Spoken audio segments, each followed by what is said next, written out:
Cue motivational music. Hello and welcome to the podcast. My name's Dean and I'm a designer on a quest. A quest to further understand the creative industry and learn as much as this noggin will hold. Join me as I share my discoveries and tap into the minds of some of the most well-respected creatives in the world. This is my creative therapy. Hello and welcome to episode 5. Today I'm joined by Gordon Reid, whose CV alone is enough to make the average designer crawl into a corner and cry. I'm definitely speaking from experience. From Saatchi to Google to now running the show at Middleboop in London, his portfolio includes some insane work. Definitely check him out at middleboop.com. He's also a D&AD judge. Does talks all over the world on design and creativity, and in this episode we're going to be talking about his journey, how he started, and what separates the good from the awesome when entering a D&AD award. So your CV is super impressive. Can you start by telling us a bit about how you got into the industry and how you got to where you are now?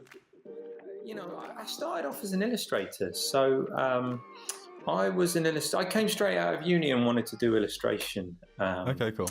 So again, I guess because I didn't have that sort of guidance at uni that I might have wanted. At one point, I tried to get onto the graphic design course, and that didn't quite work. So I just sort of followed what I was enjoying doing, which was collage work. Nice. Because I couldn't draw, so my way of expressing myself was through collage work, and I found some amazing artists that had done that work, which inspired me to then go, well, maybe I can do this, and then just developed my style, moved more into vector work a few years down the line. After doing a lot of editorial work and music work, I kind of started more really working for bands generally, and it was only really a few years on, when I'd done quite a lot of editorial and music work, when I started getting into advertising, and I kind of really got in through the back door, to be honest. It was sort of, about 9 years ago, there was that sort of boom of infographics. Remember that? What, is it infographics as long as your arm? Yeah, they just stretch down the fucking page, don't they? They just keep going and going. No one reads them. No one ever read them. No, I know exactly what you mean. Yeah, well, you would do it then, mate. That's a man, I suppose. You've got quite a few infographics. Well, that's it. Yeah, absolutely. And the challenge, I guess, is to try and split those infographics up into, bite-sized pieces and make it as digestible as possible for the consumer. Well, yeah. That's the challenge these days. But back then, there wasn't really any social media, so there was just like whack it on a web page or print it out as long as you want. Yeah. What a waste of time that was. But it was great for me. It made me loads of money. So awesome. Even better. Say loads of money. It made me enough money to move out of my mum's house, that's for sure. But awesome. What it also did was get me a load of contacts in advertising, because I guess at that time there weren't really many people that because you had so many bad ones. And I'm not saying mine were much better, but they were really, some of them were fucking awful. So to have someone that, I think a lot of, I had an agent and I had people that worked with me that were getting me work. And I think they found it quite hard trying to place where my work would be. Yeah. And I realized that I needed more of a niche. If I was to progress this and make this a proper career that could develop, there needed to be something more to kind of put my hat on. So at the time, the infographics were really handy, actually, because everyone wanted them. The first one I did was for Adam and Eve. Nice. Before they joined up with DDB. I think it's okay. DDB. Yeah. They were fantastic. It was good. Like 3 weeks just working from home. I didn't have a studio at the time, and I think it was for Halifax or something like that. But that was a bit of an in, because then it sort of snowballed like everything else. You do an album cover, then suddenly you've done 10 album covers, because people then trust the fact that you've done one to a good standard. So it was a bit like that. So it was infographics for a long time. But then people started to notice my illustration work more through the infographics. So okay. I started working with Gray. I was working with Gray maybe 6 years ago, I guess. And that was a cool time because I was touring with a band at the time. And so I was doing, they were doing festival runs at the weekend. So I was driving them and selling merch at the weekends. Okay. And then coming back and working in advertising in the week. Boom. Nice. I was knackered. That's a good gig. Excuse the It pun. was all right. Yeah, it was good. Yeah. Oh man, that's awesome. So your illustration style was sort of embedded within these infographics, and that's kind of what stood you apart from the normal infographic designer, I guess. I think so. Yeah, and it definitely, it opened a lot of doors. But it was then because I didn't really want to do infographics because fucking why would you? But but it was great because it was just, when those doors were open, then you could just convince people like, actually this is what I really do. So I worked with a lot of advertising agencies. Like I did a lot of work with McCann. Nice, cool. Gray, McCann, who else? A bunch of the big boys, and that was before Saatchi. Wow. And actually, with McCann, that was my first real art directorial gig as well. Because how old were you then? McCann, I must have been. How old am I now? 32, 25, maybe 24. Wow, that's pretty impressive. Thank you. Yeah. Wow. Okay. Yeah. And that was great. That was so I had because they'd seen the illustration work I did. I was working on a couple of campaigns, and they had this book, kind of, I suppose it was a creds book really, but a little bit more than that for McCann. So yeah, we worked through the different illustration styles and commissioned a guy, Toby Triumph, who still does amazing work. Briefed him, worked with him directly, and I was building the book. I was designing the book, typesetting, getting everything else together. He was illustrating, I was directing him. But it was only a few years later when I was at Saatchi when I realised I wanted to be an art director, and I was thinking, well, I don't know, can I do this? And I thought, actually, yeah. By this point, I'd art directed quite a few campaigns myself anyway. So, but yeah, no, I think, yeah, there was a lot going on before Saatchi. There was a lot of people that I've met. In fact, my friend Kev, who was one of the head resource guys at Saatchi, he was working at Gray at the time, which is how I ended up at Saatchi, because I dropped him, again, I was still pushing illustration. So I sent him a little book. I used to send out these like concertina books, 16-panel A5 books, I work on, and I'd sent him one to try and get some illustration work from Saatchi. And he just phoned me up and said, in fact, the story goes, we set a meeting up, and my friends at that point were playing 2 gigs at the Roundhouse 2 days back to back. So I missed the meeting because I partied quite hard. Emailed the wrong Kevin to say that I won't be able to make the meeting. Oh, wow. And that was that. And I realised a couple of weeks later, like, I was like, it's a bit rude. Kev didn't even reply to my email. And then I realised what had happened. But it was weird. It was just like before I was like, fuck, I've got to phone this guy back. And but before I even had the chance to, he phoned me up and he just said, you missed that meeting, didn't you? Oh, mate, I'm so sorry. I couldn't. I was so embarrassed. Like, I've never done anything like that before, and he just stopped me before I could come up with some bullshit. And he just said, "Listen, just come in and work. We've worked together before. It's all good. We need someone for 3 weeks." So I went in, and I pretty much cancelled everything. I realised that very early on that it was a really good gig, really great amount of quality designers there. so I put the illustration to one side and I put everything else that I was doing, and I just said to myself, like, give it 3 weeks. I was managing the aerial account, or sort of design lead on that. Okay. If it works, if people like my work, I like their work, I'll just keep running with this. Mm-hmm. And that turned into nearly a 2-year freelance gig at Saatchi. Wow. Well, yeah, and that everything changed over those 2 years, because I stopped the illustration really, worked, just learned so much from some of the best guys and best creatives, best designers that I've worked with. It was fantastic. Worked on some cool shit and some not so cool stuff. Yeah. And kind of finished up there. Ooh, I can't remember now. Yeah, a little while back. So did you so you went in as an art director and stayed there as an art director, or did you go in at a lower tier, or?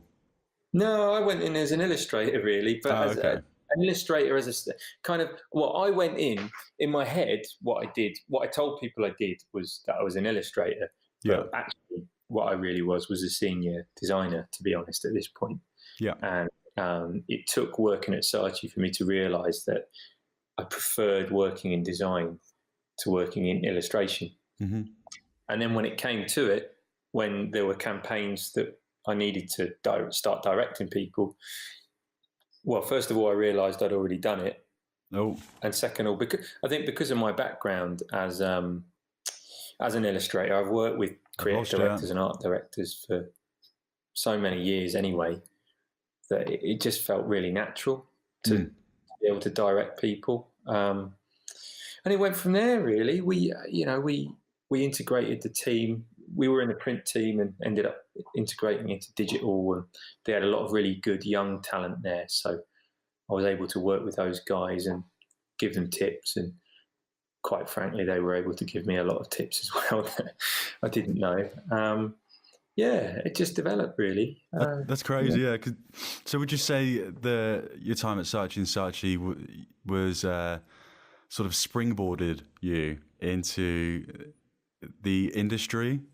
Because it kind of went from, when I was looking at the sort of stuff that you've done, it was just like Saatchi, and then, it just kept on getting bigger and bigger and bigger, and then we got to Google, and do you feel that there was a turning point within the career? Would you say that was Saatchi where you sort of realised, Yes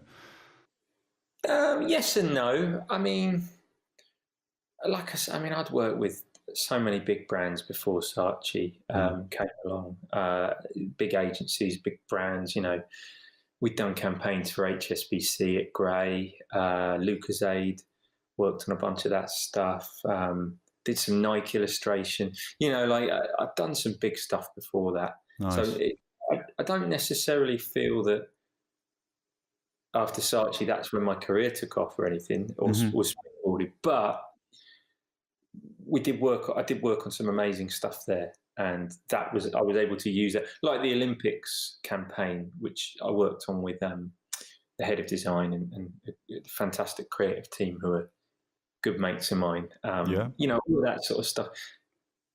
If you use it in the right way, then that can help springboard. And I think specifically the Olympic stuff helped get me some of my first speaking gigs.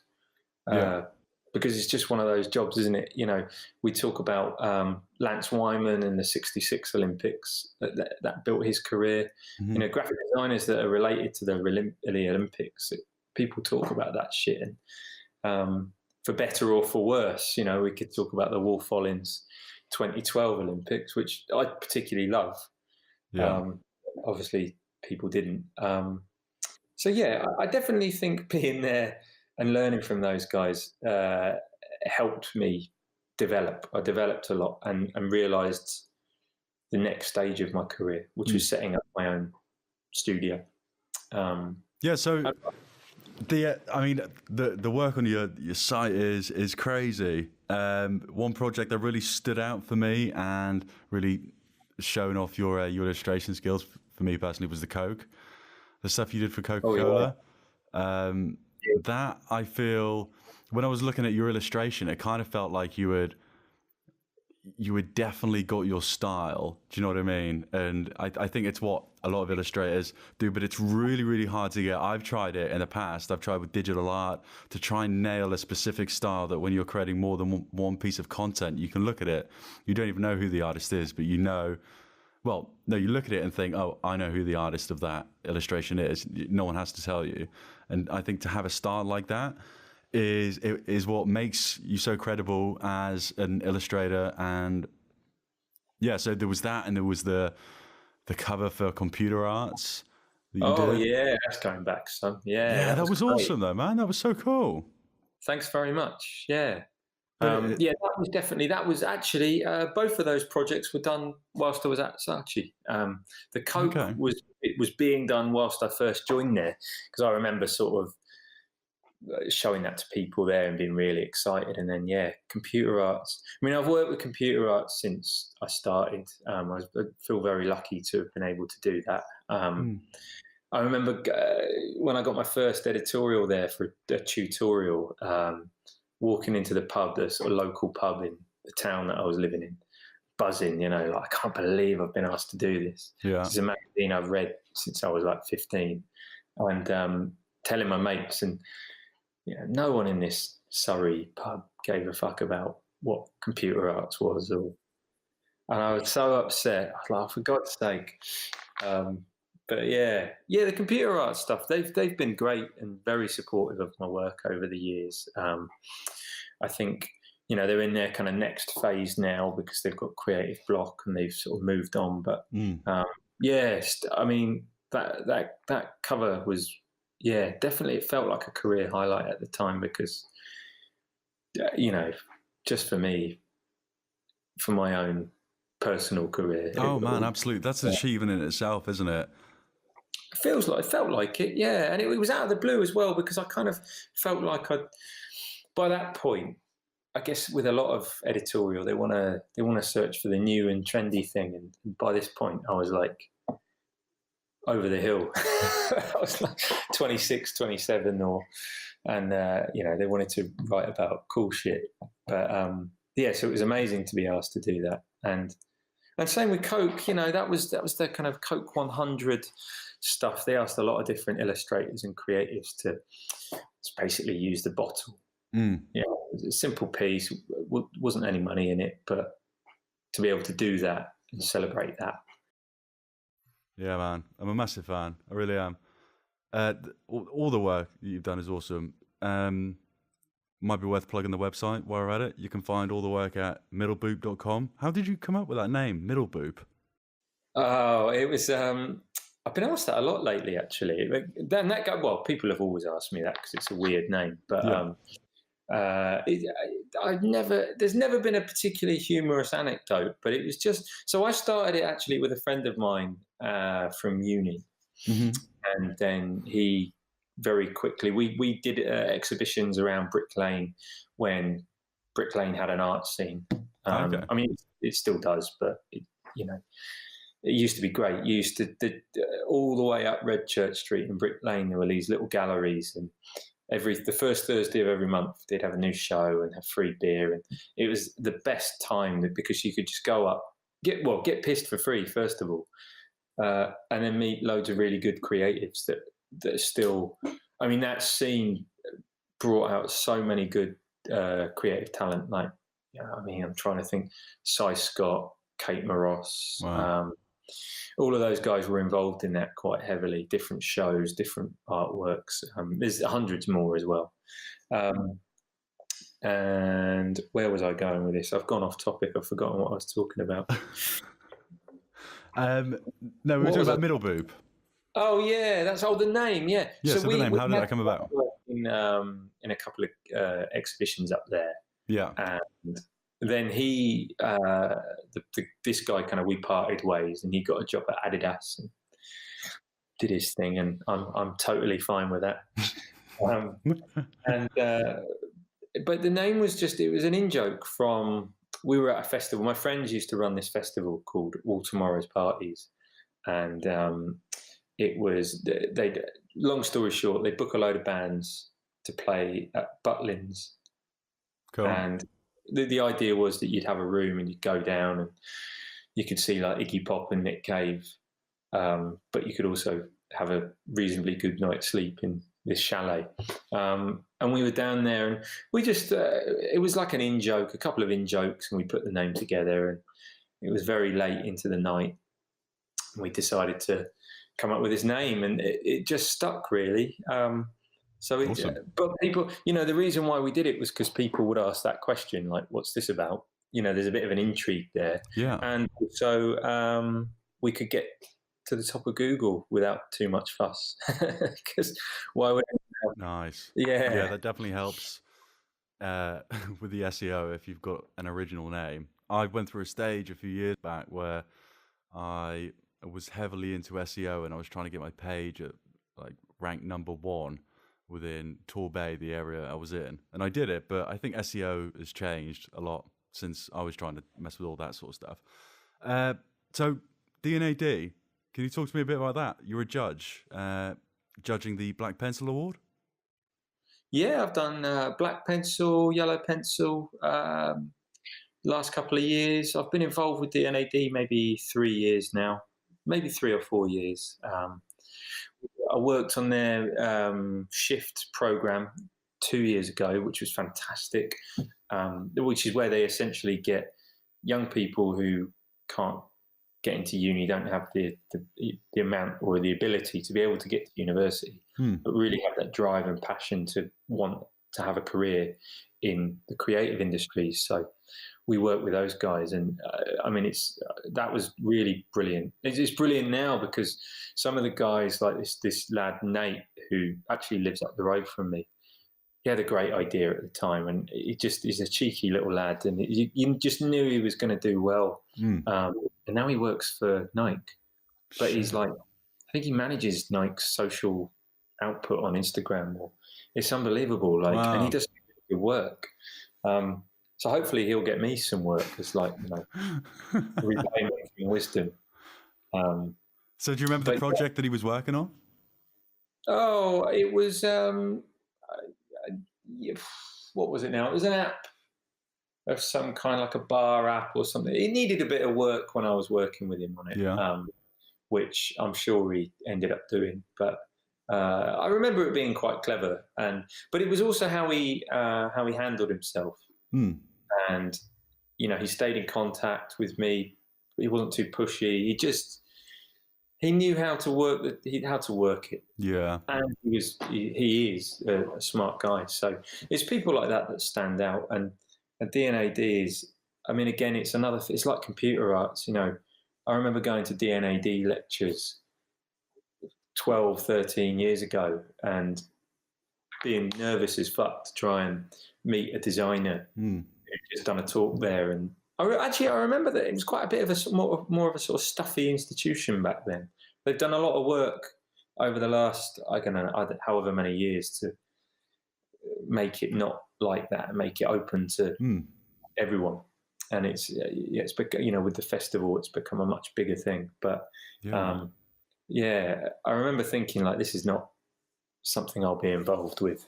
And now you are.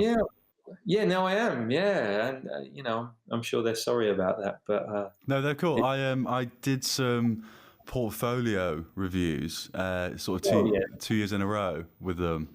Not last year, the year before, and then the year before that. And they're good fun. I've done some of those before. Yeah, they're really good. I was saying this to someone else the other day. Whenever I'm looking at a student's work, like within the last 5 years, it just makes me reevaluate my whole portfolio. And it's just like, wow, the level of talent is just through the roof these days. Oh, completely. Yeah, you learn a lot from those guys. It's amazing. Even at Ravensbourne and kind of everything that I've done, when you're working with that level of young talent quality, you definitely have to take a step back and go, okay, this is, I need to think about things here. So there's going to be a few listeners who are hoping to maybe enter a D&AD award. And I just wanted to get a question in for them. So if someone was to enter, for D&AD or Creative Circle. What is it that separates the good from the awesome? Okay, I like to say it's a clever idea, a well thought out idea that's been also executed exceptionally well, and it's as simple as that. Really, it's got to be an idea that I think, oh, actually, that's pretty good. But then you've got to have the execution to back it up. And I've found that so many guys and bits of work that you see, and it's a great idea, or it's the beginning of an idea that with a month's more work could really be manifest into something. Mm-hmm. But the execution's poor. They've let themselves down there, or vice versa. You've got something that looks really slick, but the idea has been done before, and it's hard because these guys, they're young guys, they're taking their first steps, and they've got this far to the fact that people like us are actually judging their work, which is more than I got when I was their age. But yeah, I think if you're to win, certainly like a yellow pencil, black pencil, it's got to be the full ticket. I mean, black pencil's a whole other world apart from that. Black pencil's like game-changing stuff, like things that make fucking Mark Denton fall off his chair kind of thing. Well, that's the difference between them maybe getting a job and not getting a job, right? Well, yeah. I mean, if you get a black pencil, you don't even need that black pencil to get you a job because you're already a clever, smart fucker. So that's fine. Yeah, man. But, do you think there's any sort of habits or sort of bad cliches to watch out for? I remember when I was doing some portfolio reviews, I don't know whether it was a trend within design at this time, but it seemed like everyone was creating mock-ups. So there was these websites like mock-up PSDs, and where they would take their logo and put it on a sign, and it would mock it up to make it look like it's on the sign, which were great because it gives you an idea of how the design looks in situ. But at the same time, I seen it everywhere. I seen it absolutely everywhere, and it didn't separate. There was no separation there. Do you know what I mean? Between something I had seen and something I hadn't, and I felt as though that's what I was lacking. I was lacking that. Wow, this is different. I hadn't seen this before. So so going back to the question, do you think there's any sort of cliches or bad habits to watch out for? Yeah, I mean, mock-ups are an interesting topic, really, because we all use them. Sagmeister uses them. Yeah, everyone does, but it's how you use them, and it's how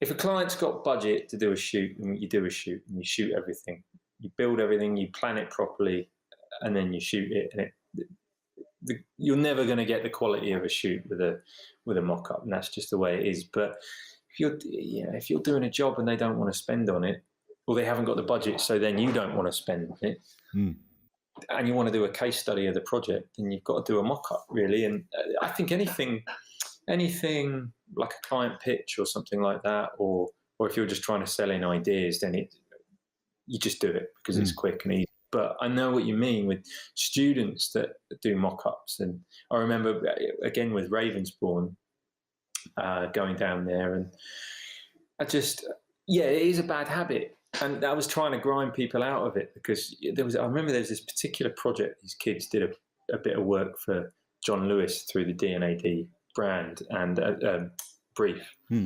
And it just didn't look, it was quite a nice idea, actually. And I was saying, this is the time, you've got photography studios, you can shoot it yourself and treat the images. You've got time, you've got the means to do it. Next time I see you, I don't want to see these mock-ups of products. I want to see you, but get some products, get some, get your label printed out. It's simple, but the quality looks so much better, and that'll be the difference. But it's easy, isn't it? It's too easy. That's the thing. I mean, I think it's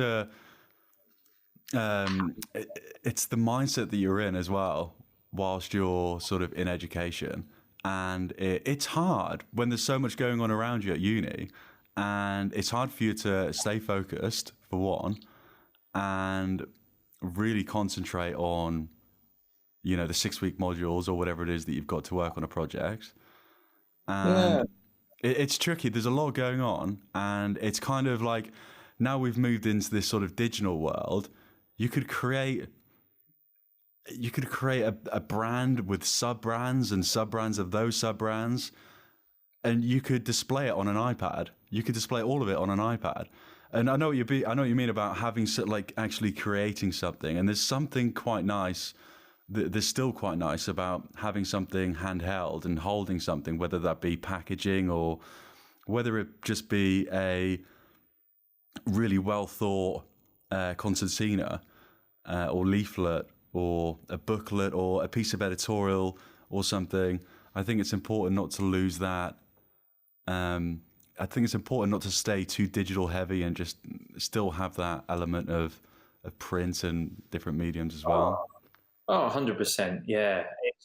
But I think because so many people don't do that, I mean, I don't know, on average, I'll probably get maybe 20 emails a week from budding designers or illustrators or artists of some kind who want to work with me.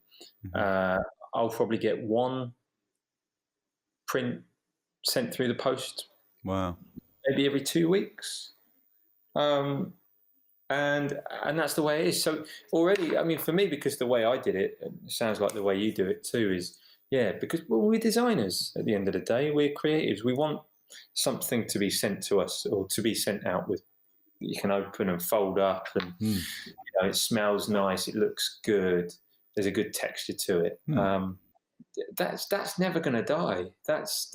But now there's a great opportunity if you're a young creative to jump on top of that pile because you're not being sent. People aren't being sent as much stuff. It's like I remember Sean Musgrove, the head of resourcing at Grey, I think he's still there. We were chatting. I mean, this was like 6 years ago. I said he was getting sent some really nice stuff in the post, and I was like, mate, this must be pretty nice to get sent all the, like branded chocolate from illustrators and all some cool shit. And he was like, yeah, it's good, but years before this, I'd probably get triple the amount of stuff.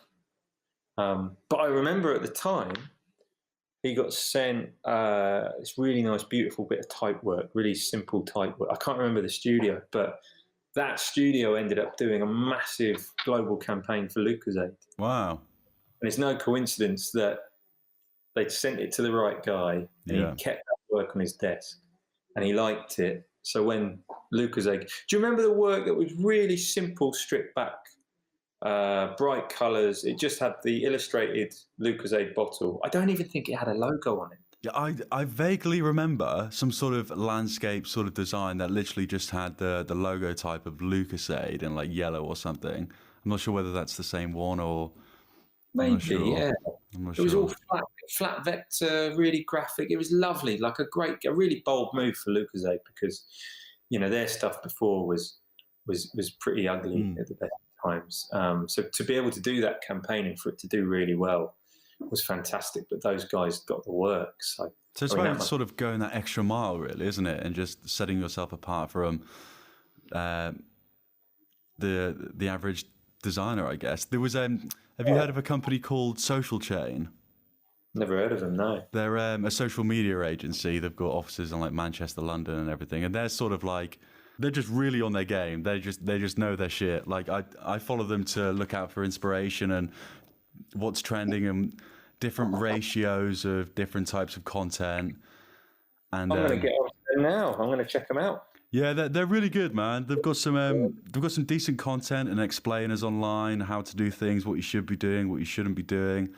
I was watching some of the content Social Chain put out, and they had a few applications for social media specialists or someone to work within the team, and the job applications or the CVs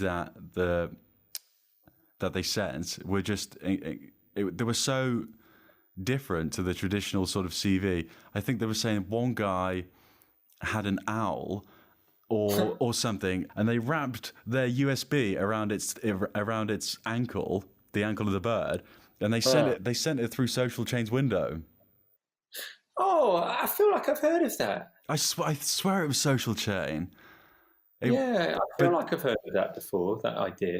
Again, just sort of going the extra mile, I think. Oh, it completely going that extra mile is not going to go unnoticed with whatever you do. I mean, I feel very lucky that any kind of opportunities that I've had, certainly early on, have just come through word of mouth. And I kind of jumped on the infographic chain and managed to get into advertising through there. So I never really had these big experiential, you get an orchestra outside bloody JWT's office and play a song or anything like that.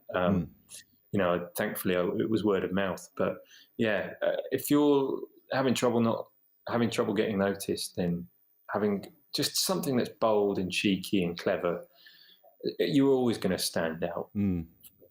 For better or for worse. I think that's a great way to put it. And like just being bold and cheeky, and sort of recognize the industry that you're in. You're in a creative industry where creatives don't really think like other sort of people. Like you wouldn't necessarily go to a job for a designer dressed in a 3-piece suit. They can take risks and they can be a bit cheeky with things. You want to see that shit. I don't want, when I'm hiring someone, I don't want to see just a portfolio of safe uni work, tight layouts and stuff. I want to see your passion for the industry. I want to see your drive. Yeah, man. Because I want to work with people that will then inspire me to do better work, think of better ideas. I don't want to hire someone who's just ticking the boxes. Yeah, exactly, man. So I always say that to people. I say that to people all the time that ask me about this stuff. It's like, guys that will send me portfolios, and it's like, just do more. I did more, and that's how I got somewhere. I did zines. We did prints, all this sort of stuff that we love doing. It didn't feel like work because it was work. It was stuff that we wanted to do, and I think a lot of people say that, do what you love, and then the money will come later. If you keep honing your style, refining what you're doing, and keep churning out stuff, keep producing stuff. I mean, my friend Mason London, who's a great illustrator, he's been doing amazing work for years, and just literally, I mean, this is nothing to peg his career on, but I mean, I think like a week ago I saw on his Instagram, he had about sort of 11,000 followers, similar to me. And he posted this bit of work, which is beautiful, but I would say it's no different to a lot of the other beautiful work on his site. But it's just that particular one got picked up by a couple of people, the bigger influencers on social. Yeah. And then I looked at his work yesterday, and he's got like 17,000 followers. So just from this one post, wow, which is amazing. It's beautiful work, but so that was just on Instagram as well. Yeah, just on Instagram. Wow. Yeah, it just kept getting picked up, and I mean, it just goes to show that even if you've got this one thing, you've just got to keep going, keep working, keep refining, because you just never know what piece is going to connect with more people. Yeah. No, I've done stuff where I've put it out thinking, like, I was happy with it, but I didn't think it'd go anywhere, and then it's gone somewhere, got picked up on Behance or on a blog or a site or a magazine, and then you'll do a piece and you think, yeah, this is the one, like, this people are going to be writing about this for years, and then no one gives a fuck about it. So you can never quite tell what people are going to connect to and how they're going to connect to it. Yeah, it's interesting, isn't it? I think it goes down to or comes down to the fact that there is no right or wrong in design, and everything that you do is based on an educated opinion. It's not like accounting where there's where numbers are involved and 2 + 2 = 4, and 4's the answer. With design, there is no right or wrong. And I think that's what makes it hard for designers. And I think that's sometimes what makes it so hard for designers to work with clients, because some clients don't don't get that because there's no right or wrong way to do something, why should they be valuing your opinion over theirs? Do you know what I mean? Oh, clients hate that shit. Yeah, Yeah. It's a constant battle. You can explain the process as much as possible, but it's I don't know. I do a lot of work with Middle Boot. I do a lot of work with before any artwork has started. We spend a long time immersing ourselves in what the clients are doing. So it's if it's a branding or a rebranding, we're reimagining that positioning, and that culture goes along with it. Yeah. We do a lot of work to get to then that next stage where we actually start creating work. And even that's quite a hard sell into a lot of clients, because they'll be at a point where they're like, oh, I want our rebrand in 2 weeks and I want to see some logos and all this stuff. And it's the first sell is always the hardest one. And it's always when you're saying, actually, the amount of work that we need to do to really get to know you guys on various different levels is so much. And the research, it's all so important to the final outcome. Yeah. And so, especially agency, a lot of people, they feel like they want a logo, but they might want a logo, but they really need so much more. They'll need a whole strategy and a whole plan, so it's working with clients is quite tough, because you've just got to convince them. Yeah. But I feel like I'm quite a convincing guy, so I feel like I'm usually all right in doing that. Well, that's like an art in itself, isn't it? To sort of selling your idea and making sure that it lands as well, like making sure the customer, making sure that they're on board with what you're saying and that they're feeling what you're feeling and the reasoning behind it, because sometimes it can be a hard sell, I think, especially when you look at some of the rebrands that have happened over the last 5 years. I'm not sure, I don't want to badmouth any agencies or whatever, but there's been a few out there that have sort of created let's just take the logo, for instance, and they've simplified it massively. And not massively, they've gone from a serif logo to a sans serif logo.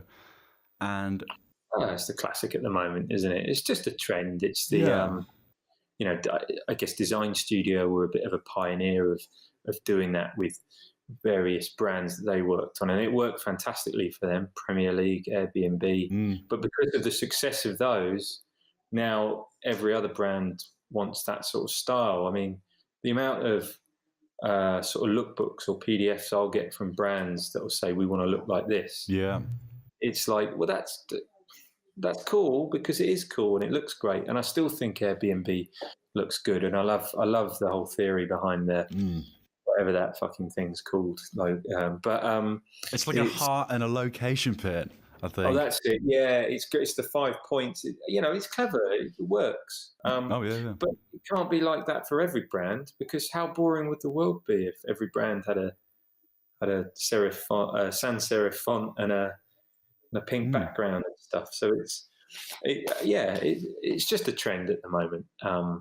There's loads of trends. I mean, what the trend I've seen right now is there's all these, because there's some particular product has been made legal. Now there's loads of these erectile dysfunction brands coming out.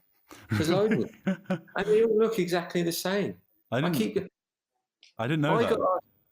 I got asked to do one. There's one, so Callum, the young guy that works for me, he's working with one of them as a freelance project, not through Middle Boot. Right. And then I got contacted to work on another one, which just launched. But all the branding had been done by another studio. It wasn't, we get these jobs sometimes where like they've spent all their money on a design studio already, branding them. And then they'll come to us and be like, yeah, so we've got like 500 quid and we need the brand rolling out. And it's just like, sometimes those jobs are okay if there's a bit of a budget, definitely. But I'm not doing someone else's dirty work. but yeah, so there's like 5 or 6 of these brands, and the art direction's all the same, the photography style's the same, kind of the logos and the copy is all the same. Yeah. So yeah, fine. If someone calls me up tomorrow and they need another one, I'll give them some ideas. It won't be that because it's been done. But yeah, there's always a trend. There's always some kind of trend that comes about. Yeah, it reminds me of. Do you remember? It was probably about 10 years ago now when Google sort of got rid of the serifs on their logo, and they cleaned things up, and they got rid of the drop shadow and the bevel, and they went minimal. And I think it was around about that time where they overtook Yahoo. Classic example, yeah. Yeah, and it's sort of like they're sort of setting the bar, but not only setting the bar, they're paving the way for how design should be. And because that's what we look at most, like places like Google, we're on there all the time, where we're using the product and making decisions subconsciously. So I think we just form an opinion around that without knowing that we formed an opinion around it. So we just assume that everything should look like this. Do you know what I mean? Oh, definitely. Yeah, like Google's a classic example. I mean, they've gone more minimal, and it looks good for them. But just because it looks good for Google doesn't mean it will look good for every Tom, Dick, and Harry brand that will be coming out. Exactly, that's someone's idea, and they've done that. And you've got to think of your own idea for your own brand. There's no point if your brand hasn't got the personality to look like anything new. Then how are you going to convince people to buy into your idea? Mm-hmm. If it just looks like something else, it doesn't really sit well with me. But But I'm really enjoying this conversation. So I wonder if we could even carry on talking about. I'm happy to talk about more stuff. Just we'll definitely do it again, mate. Absolutely, I'm keen. I'm more than keen to do it again. I think what we were touching on there is a really interesting subject, and I think that's probably an episode in itself.